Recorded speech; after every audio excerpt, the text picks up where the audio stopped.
Hi kids, our intentional teaching card for today is patterning. So I went to the dollar store, Dollar Tree, and picked up some squares that we're going to do some patterning with. And I also wanted to discuss some patterns that we see in nature, and that's all around us. And so first things first, a pattern is something that repeats, okay? So let's do a pattern that repeats, okay? So we're going to use these two colors for now, green and orange, and there we have a bunch of these little squares at school. I got them at Dollar Tree. So we have two colors. And so if a pattern repeats, then it's going to be as simple as this: orange, green, orange, green. So my pattern is orange and green, and to repeat it, we put another orange and green.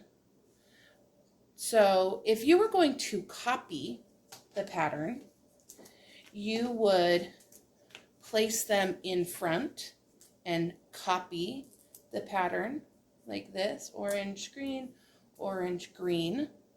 If you were going to extend the pattern, you would add it on this side, and you would extend the pattern by going orange, green, orange, green.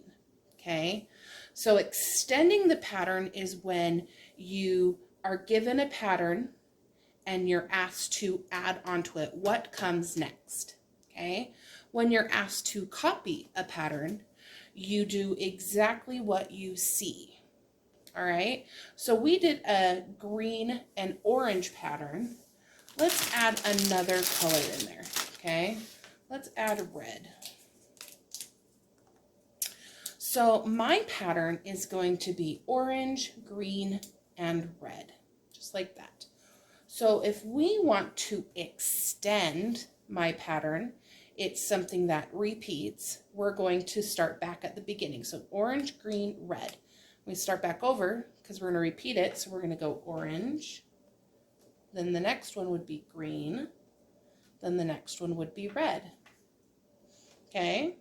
And if I wanted to extend that another time, we'd repeat it again. Orange. The next one is green. The next one is red. If I was going to copy this pattern, I would place it in front. Orange, green, red. Orange, green, red. Orange, green, red. Parents, some kids are at the point where they can create really, really complex patterns and they can extend. And some of the kids are at the point where they can only make simple patterns, and sometimes they can only copy simple patterns. So this is a way for you to understand where your child is when it comes to patterning. So you can, if you don't have blocks or things to do that with, you can do it with crayons and color circles and say, you know, what comes next, and have them color that in. And or you can get anything else that's, you know, spoon, fork, spoon, fork, spoon, fork, and, you know, just something in your house that you can create something that repeats. So the other thing I want to talk about is how nature has many, many patterns. And so I want you guys to go out and look in nature and see if you can't find patterns around your house or inside your house. So here's one that I want to show you.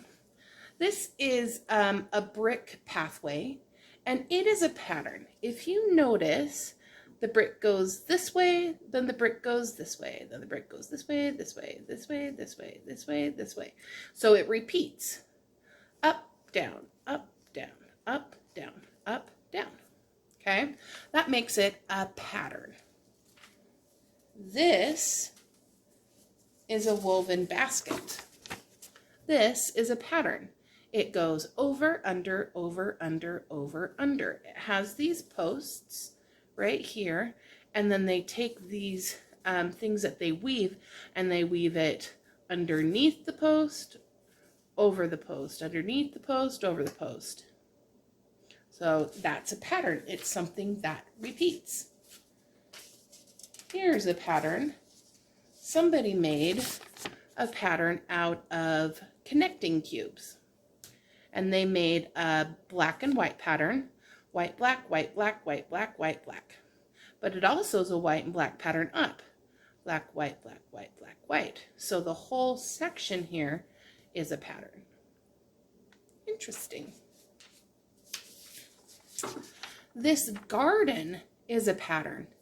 It's got plants, dirt, plants, dirt, plants, dirt. So you see brown, green, brown, green, brown, green. It's a pattern. It repeats. This shirt is a pattern. It goes red, white, red, white, red, white, red, white. This peacock, its feathers are a pattern.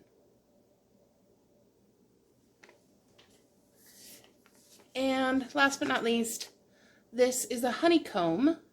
This is something that bees make and stores honey in it. And this is considered a pattern. So I want you to look around your house, look outside, and see if you can't find things in your house that has a pattern. Parents, some questions I want you to think about when assessing your child is, was the child able to recognize, describe, and copy patterns? What patterns did the child create? And how did the child grasp the manipulatives, objects, to make the pattern? So if you could either video record them doing this or send me an observation into my email, I'd appreciate it. Thanks. Bye.